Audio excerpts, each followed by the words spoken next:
project.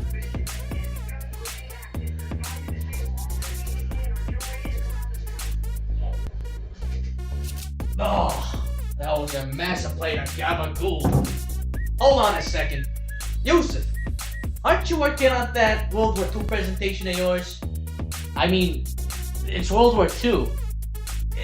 I can write an entire... I don't even need to make a video. I can just record footage of this. Come on, it's World War II. You have the Allies, you have the Axis, you have Germans, you have Italians, you have everything. I don't need anything else, man. Well, look at yourself. You're playing a video game about World War II. It's anachronistic. You don't even fight the actual guys. You're not even historically accurate. You're not even fighting in the real battles. What are you talking about? This is a disgrace to your family. Get over to that laptop. Do something good with your life, alright?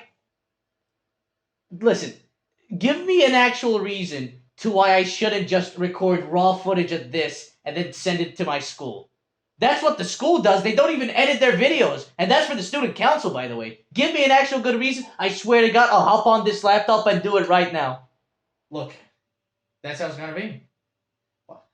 I'll buy Helldivers too. How about that, huh? Oh yeah, fair point. I guess I'll get started on the video.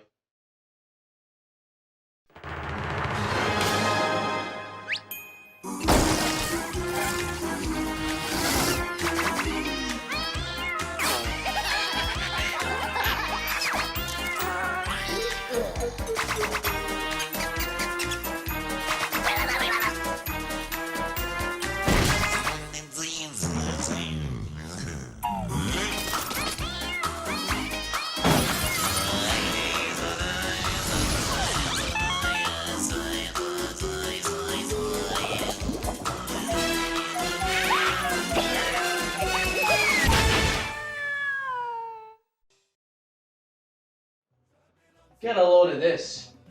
World War II, you kidding me? Come on, everyone knows the Germans were right. Actually, were they?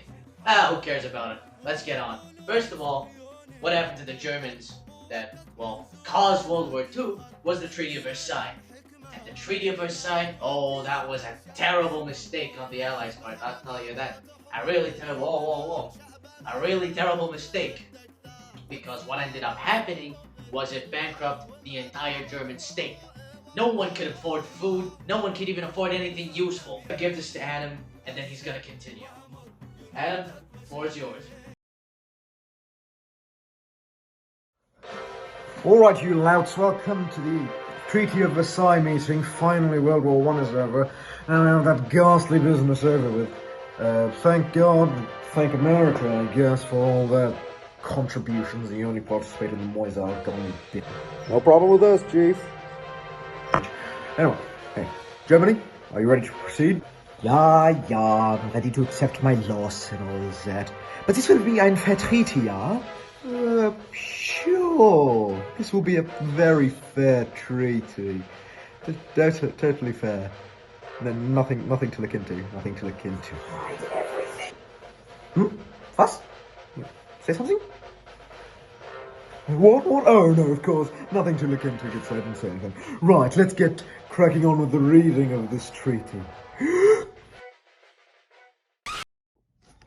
Hey, Visas, Adam here with the history. If you didn't get that, Treaty of Versailles was the treaty that Germany was more so forced to sign at the end of World War I in order to promise to never invade anyone ever again and be a good boy. Which we all know they followed. Definitely. Now, of course, it was very, very strict on them. No military demilitarizing the Rhineland. Horrible all around. No air force, no nothing. But, well, the Germans had a solution up their sleeves to get out of bankruptcy, to get out of a massive crisis. And the solution was, oh my god, oh, look at this handsome fella. Wow. Oh, hi guys, it's Hitler. Say hi to Hitler, everyone. Hello, Hitler, boy. Anyways, Hitler was, well, at first he wasn't really a fascist, he was just an artist who failed art school. But either way, he was a fascist, he became a fascist, and he practically became the ruler of the entire German state. It was pretty goofy, pretty weird. I wouldn't recommend it whatsoever. And fascism. Since he was a fascist leader, let's talk about fascism. So over here, it's a pretty simple. Oh my goodness, that's a lot of words. Um, yeah, I'm not reading all of that.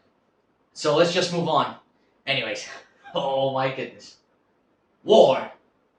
I tell you this. This is war. This type of stuff is what Hitler would have dreamed of. Of course, I'm gonna gloss over all the other stuff. It's not important to this presentation whatsoever, but I'm gonna talk about the war, give a timeline, talk about all the tactics, explanations, and a little in-depth qualities on how the Germans actually worked. Let's go. Now, first of all, the Germans, they really hated Polish people. Rightfully so. They were Jewish after all. Well, and a little Catholic, but still, who cares about the Catholics, am I right? So, instead of actually explaining this, you can see it right here. Just read it if you want. Pause the screen, pause the video.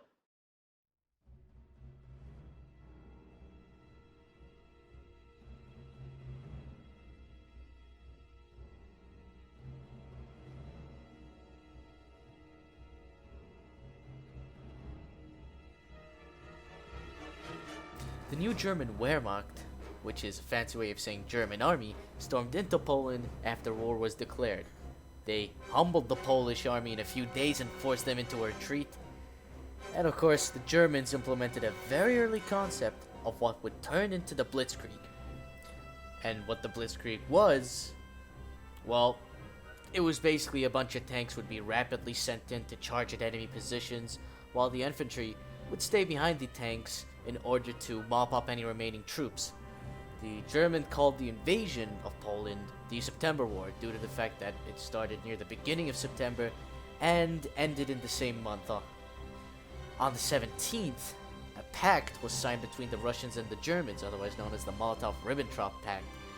Anyways, that pact led to the Russians invading the Polish territories in the east. First of all, when the Polish first saw Russian tanks and troops entering from the east, they thought that they were being relieved. They thought that they were being aided by the Russians. Well, they thought wrong.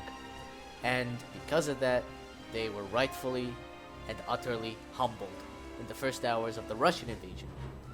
So, while the British and the French really didn't like the fact that Poland was being invaded, they still made a useless guarantee to help the Polish in regards to achieving independence and repelling the Germans, what the hell that's supposed to mean.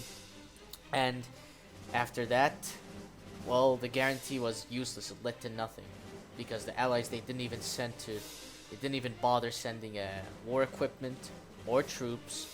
And on September 28th, Warsaw, which is the capital of Poland, by the way, surrendered to the Germans.